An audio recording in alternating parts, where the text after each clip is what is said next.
Hello everyone, চলো ঝটপট করে আজকে রাবড়ি রেসিপিটা দেখে চটপট করে বাড়িতে টুক করে বানিয়ে ফেলো। আচ্ছা, আমার রেগুলার যারা ভিডিও দেখো তারা তো নিশ্চয়ই জেনে গেছো যে আমি মিষ্টি খেতে একদম পছন্দ করি না, কিন্তু যখন খাঁটি গরুর দুধের হয়ে যায় তখন একটু খেলে ব্যাপারটা মন্দ হয় না। চলো রাবড়ি রেসিপিটা চটপট করে দেখে নাও। 1 লিটার দুধ নিয়ে নিয়েছি, তারপর দুধটাকে ভালো করে জাল দিয়ে মালাইগুলোকে সাইডে এভাবে করে জমা করে রাখতে হবে, যেমন তোমরা লুকিয়ে লুকিয়ে ব্যাংক ব্যালেন্সে টাকাগুলোকে রাখছো। তারপর অনেকক্ষণ যখন দুধটা একদম অল্প হয়ে আসবে আর মালাই প্রচুর পরিমাণে জমা হয়ে যাবে, তখন সাইডের মালাইগুলোকে এভাবে করে নিয়ে নিতে হবে। তারপরে আরও ভালোভাবে জাল দিতে হবে।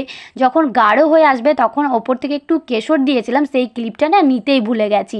আর একটু সামান্য এলাচ গুঁড়ি দিয়ে ওপর থেকে ভালো করে ড্রাই ফ্রুটস দিয়ে রেডি হয়ে যাবে আমাদের রাবড়ি। চলো ঝটপট করে রাবড়িটা আমাকে তো খেতে হবে। দেখো, মিষ্টি খুব পছন্দ না করলেও এই রাবড়িটা খুব সুন্দর হয়েছে। বাড়িতে অবশ্যই একবার হলেও ট্রাই করো।